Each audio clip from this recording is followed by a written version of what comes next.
Lugupeetud Peeter Ernits ja lugupeetud Henn Põlluaas, kes te olete jäänud kuulama seda olulist teemat.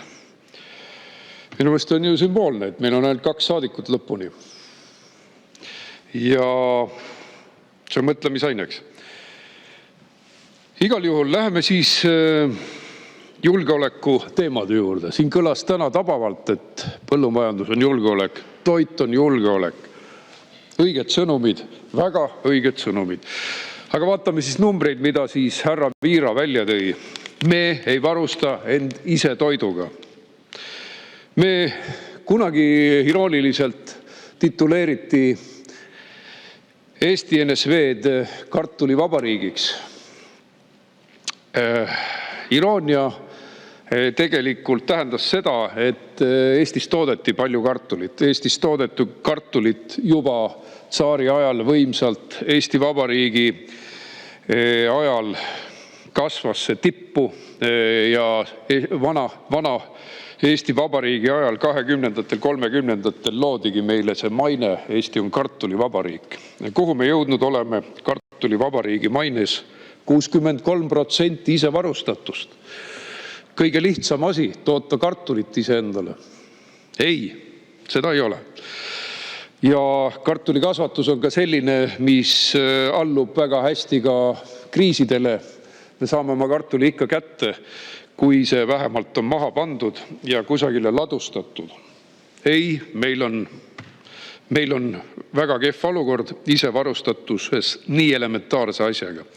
Linnulihas 59%, võiu puhul 67%, sealiha 77% ja see on tegelikult veelgi langenud.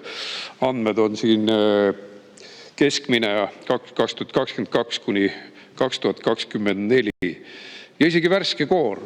Meil ei ole täielikku isevarustatust.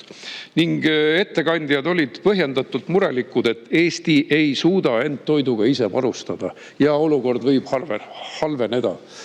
Nii et ükski kaitseväelane ei lähe välja, kui tal ei ole toidupakki piisavalt pikaks ajaks. Seega on tegu tõelise julgeoleku küsimusega. Sama summa, millel ei ole kõrvamärgist, mida vaimukalt täna öeldi.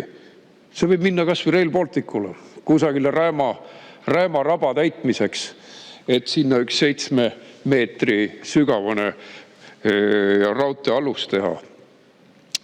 See ei ole selles mõttes julgeoleku tagamine, kui me nõrgestame samal ajal raha loopides tarbetutesse projektidesse. Nüüd vaatame siis rohepöörde mõju.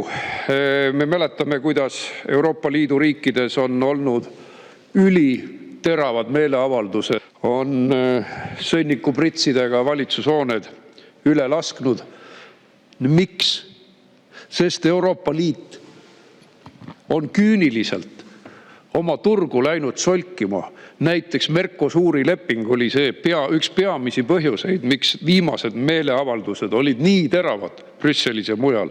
See tähendab, et Ladina-Ameerika põllumajandustooted, kus on hoopis teised standardid, hoopis madalamad standardid toidu tootmisele, toidu ohutusele, kemikaalide kasutamisele põllumajanduses, lastakse Euroopa turule.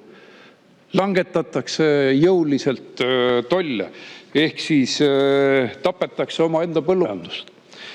Ja see jõuab ka Eestisse.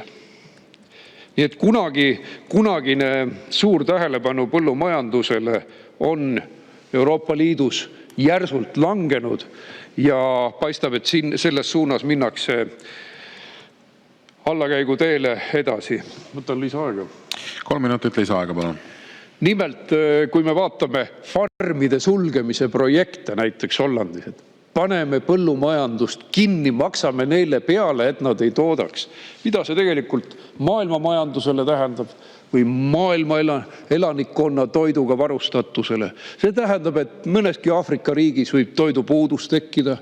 Kas see ongi siis see humanitaarne lähenemine, kui paned tootmise Hollandis kinni, et neil ei oleks enam isegi välja toitu müüa. Ja vaatame rohepöörde hävitavat mõju Eesti põllumeestele energiahindade kaudu. väetiste hindade kaudu, jõulise tootmiskulude kasvu kaudu, kütus, elekter, masinate hinnad, tööjõukulud, kõik tõusevad. Ja samal ajal langevad teravilja, piima, sealiha hinnad turul. Ja see ongi üks mürgine kokteil põllumeestele. Mürgine kokteil on pidev rohepöörde tõttu konkurentsivõime nõrgestamine. Ja ma ütleks, et kas siin põllumehed teevad kõva häält? Ei tee. Ikka lastakse sama jutiga edasi, et te peate need maad sööti panema, sest maailma lõpp ligineb, nagu meie paniköörid siin seletavad. Te peate soid taastama. Põllumehed, kui te ei hakka sellele soode taastamise ja jamale vastu, no kus siis teie hääl on? Ärge peitke oma traktoreid ära kusagile kaubanduskeskuse parklasse. Tulge ikkagi siia, sest see ainukene sotsiaaldemokraatlik Valgevene traktor ei ole küll veenev siin maja ees. Eriti kui rohepööre lammutab kõikjal ja igal pool. Nii üldiselt Euroopas kui ka Eestis. Nii et ma lähen ka varsti seda soode uputamist vaatama, sest hiljuti tuli minu juurde üks erakonnakaaslane, ütles, et jah, minu maid hakatakse uputama.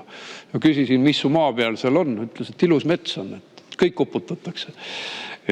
Ja eks siis tuleb ka Vargamäel käia ja tuletada meelde, kuidas kunagi neid soid kuivendati, kuidas loodi põllumajandusmaad. Et minu suguvõsas ikka räägitakse, kuidas saarlased kaevasid iga suvi meie talus võimsaid kuivenduskraave. Mõelge, milline käsitsi töö selle taga oli. Iga suvi. Ja me saime veel 80-ndatel imetleda töö tulemusi, kraavid töötasid.